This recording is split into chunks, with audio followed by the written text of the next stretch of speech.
The laundry room was just a coal storage in the back of the house. It was filled with several furnaces, and instead of trying to see if one of them worked, I just simply got rid of them all. So the first panel went up, so I had one plug in the place. And electrician did that.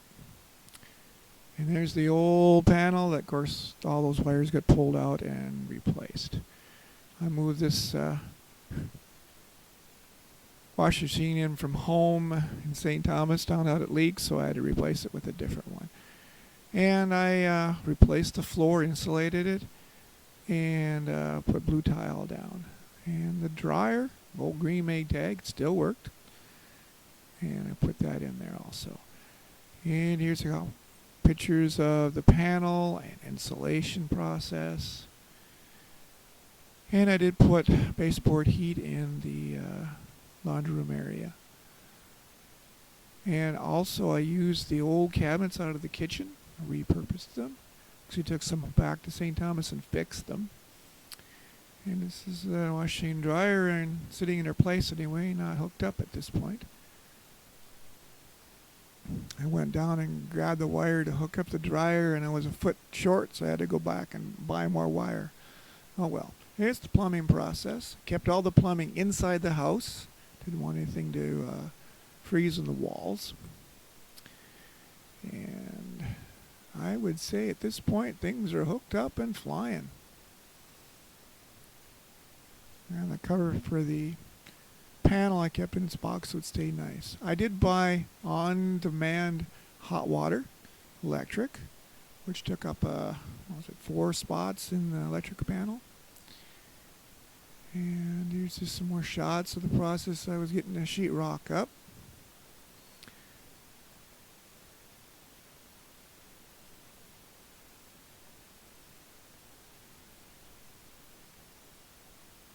It was kind of a challenge to get the sheetrock in to make it look nice around that on-demand hot water heater, but got it to work.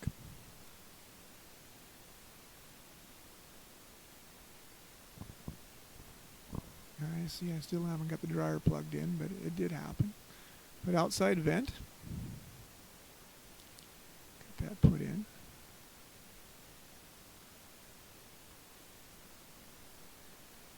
I've done a lot of plumbing in the past, so that was pretty simple stuff. Just jump in there and do it. See, the dryer still isn't plugged in yet. Wash machine is, though. Had to hang out had a hamper there, you see on the left, that I hung all my clothes on. Seemed to work for the time being. The process of marking all of the spots in the panel. I ended up typing out a piece of paper and kept good track.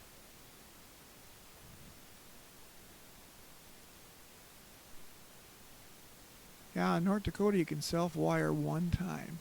I used it up. Oh well. I used sheetrock for a counter for a while there on the old cabinets. I did end up buying brand new counters. And the ceiling was pretty straightforward. And that's the heat for the baseboard heat. I put it up high so I'll make sure the room stayed good and warm. Didn't want any pipes to freeze. I made the place so I could live in it when I finished out teaching in Warwick. And unfortunately the powers to be in Bismarck decided to underfund the schools, so I was not able to live in it very long after it was finished, but did get it sold. There, now you begin to see some paint on the walls, and I see the dryer is now plugged in. And that was one little section I had to fight a little bit, and came back and got it later. And there's the yellow, if anybody likes my yellow. There it is. You buy it at Menards. There we go. A little curtain back there for security. These are all curtains and material that I picked up along the way. All nice and fresh and clean.